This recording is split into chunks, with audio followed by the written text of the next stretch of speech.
श्री रामकृष्ण लीला प्रसंग स्वामी सादानंद जी द्वारा लिखित पाठ संख्या 165।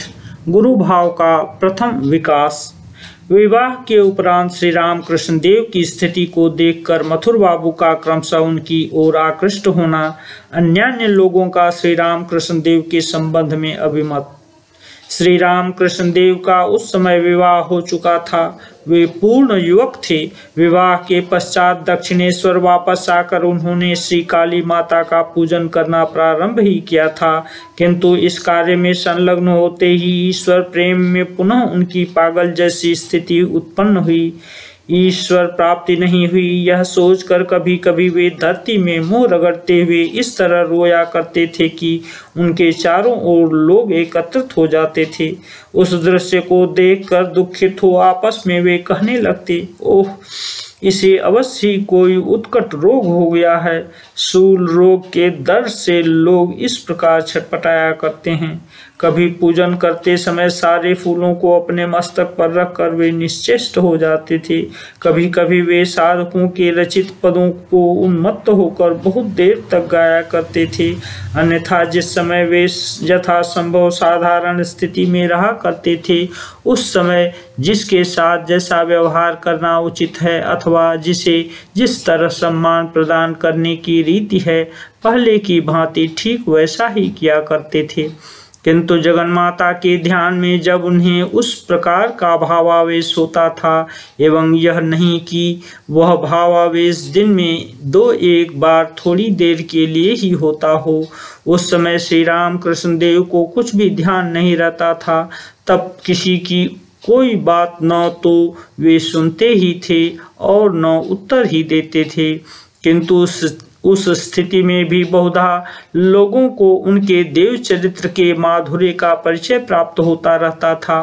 उस समय भी यदि कोई उनसे यह कहने लगता कि माँ के कुछ गीत तो सुनाइए, तत्काल ही उनके प्रति प्रेम होने के कारण वे मधुर कंठ से गाने लगते एवं गाते गाते गीत के भाव में आविष्ट होकर स्वयं आत्मविह्वल हो उठते थे। इससे पूर्व ही हीन बुद्धि निम्न स्तर के कर्मचारी वर्ग तथा काली मंदिर के प्रधान कर्मचारी खजांची महोदय ने भी श्री रामकृष्ण देव के पूजन करते समय अनाचार की बहुत सी बातें रानी रासमणी तथा मथुर बाबू के कानों तक पहुंचाकर शिकायत की थी कि छोटे भट्टाचार्य सब कुछ नष्ट भ्रष्ट किए डाल रहे हैं। माँ का, श्री काली माता का पूजन तथा भोग आरती कुछ भी विधिवत नहीं हो रहा है। ऐसा अनाचार करने पर माँ क्या कभी पूजन भोग ग्रहण कर सकती हैं, आदि आदि।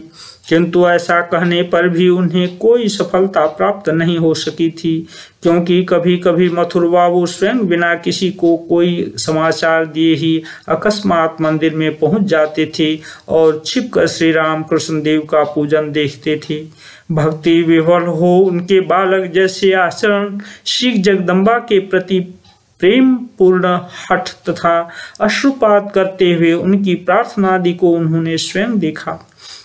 निदान कर्मचारियों को वे आदेश कर चुके थे, छोटे भट्टाचार्य चाहे जो भी करें, तुम कभी उनके कार्य में किसी प्रकार बाधा न पहुंचाना और न उनसे कुछ कहना। पहले मुझे सूचित करना और मैं जैसा कहूँ वैसा ही करना। रानी रासमणी भी बीच बीच में वहां आकर माँ के श्रृंगार, फूलों की वेशभूषा आदि का दर्शन कर तथा श्री रामकृष्ण देव के मधुर कंठ से माँ के भजन गीत सुनकर इतनी मोहित हो चुकी थीं कि जब कभी वे काली मंदिर में आती तो छोटे भट्टाचार्य को अपने समीप बुलवाकर माँ के भजन गीत गाने के लिए उनसे अनुरोध करने लगती। श्री रामकृष्ण देव ही गाते समय इस बात को एकदम भूल कर कि और किसी को सुनाने के लिए वे गा रहे हैं, भाव विह्वल हो इस भावना से गाते थे मानो वे श्री जगदम्बा को ही गाना सुना रहे हैं। इस प्रकार दिन बीतते जा रहे थे। संसार रूपी बड़ी गृहस्थी की तरह काली मंदिर की छोटी सी गृहस्थी में सब लोग अपने अपने कार्यों में व्यस्त थे एवं सांसारिक कामकाज तथा स्वार्थ चिंतन के बाद जितना समय मिलता था उसमें परनिंदा तथा परचर्चा आदि में संलग्न होकर लोग अपने चित्त की थकावट को दूर किया करते थे। इसलिए छोटे भट्टाचार्य के भीतर ईश्वर प्रेम से जो परिवर्तन हो रहा था उसका ध्यान ही किसे था। वह तो एक पागल है, बाबू लोगों की मेहरबानी है इसलिए नौकरी अभी तक बनी हुई है, फिर भी कितने दिन के लिए किसी दिन ऐसा कोई कार्य कर बैठेगा कि जिससे उसे यहाँ से भागना पड़ेगा। बड़े आदमी का मिजाज है, उसका ठिकाना ही क्या है। जैसे खुश होने में उन्हें देर नहीं लगती वैसे ही बिगड़ने में भी। बस यही आलोचना श्री राम कृष्ण देव के संबंध में कर्मचारियों में परस्पर हुआ करती थी। श्री राम कृष्ण देव के भांजे तथा सेवक हृदय राम इसके पूर्व ही काली मंदिर में आ चुके थे। गुरु भाव से श्री राम कृष्ण देव का रानी रासमणी को दंड देना। एक दिन की बात है, रानी रासमणी स्वयं काली मंदिर में आई हुई थीं। कर्मचारी वर्ग सब इधर उधर व्यस्त थे। काम से जो जी चुराने वाले थे वे भी उस दिन जी लगाकर अपने कर्तव्य का पालन कर रहे थे। गंगा स्नान करने के पश्चात रानी काली मंदिर में दर्शन करने के लिए आईं। उस समय श्री काली माँ का श्रृंगार तथा पूजन हो चुका था। जगन माता को प्रणाम कर पूजा पाठ करने के लिए वे मंदिर में श्री मूर्ति के समीप आकर आसन पर बैठीं तथा छोटे भट्टाचार्य अर्थात श्री राम कृष्ण देव को अपने समीप देखकर उन्होंने उनसे माँ के भजन गीत गाने के लिए अनुरोध किया। श्री राम कृष्ण देव भी रानी के समीप बैठकर भाव विवल हो राम प्रसाद, कमलाकांत आदि साधकों के पद गाने लगे। पूजा पाठ करती हुई रानी उन पदों को सुनने लगी। कुछ समय इस प्रकार व्यतीत होने पर श्री राम कृष्ण देव ने अकस्मात गाना बंद कर दिया तथा असंतुष्ट हो रूखे स्वर में कहने लगे, बस वही बात, यहाँ भी संसार का चिंतन। इतना कहकर ही उन्होंने रानी के कोमल अंग में अपने हाथों से आघात किया। संतान के किसी अनुचित कार्य पर असंतुष्ट हो पिता जैसे कभी कभी उसे दंड दे देते हैं, श्री राम कृष्ण देव का भी उस समय ठीक वही भाव था, किंतु उसे समझने कौन लगा।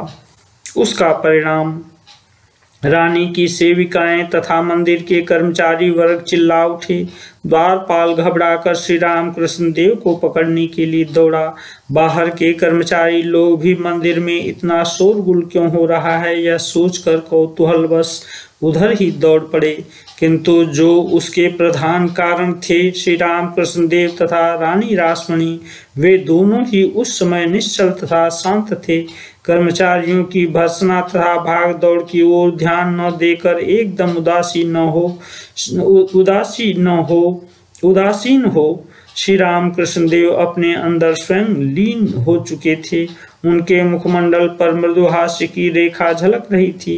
रानी रासमणी भी श्री जगदम्बा का ध्यान न कर उस समय एक विशेष मुकदमे में क्या होने वाला है इसी चिंता में निमग्न थी। यह बात आत्म समीक्षण के द्वारा अवगत हो किंचित लज्जित तथा अनुताप से गंभीर हो गई। साथ ही यह सोचकर कि श्री राम कृष्ण देव को उनके मन की बातों का पता कैसे चला, उनके हृदय में पूर्वोक्त भाव के साथ कुछ विस्मय भी होने लगा।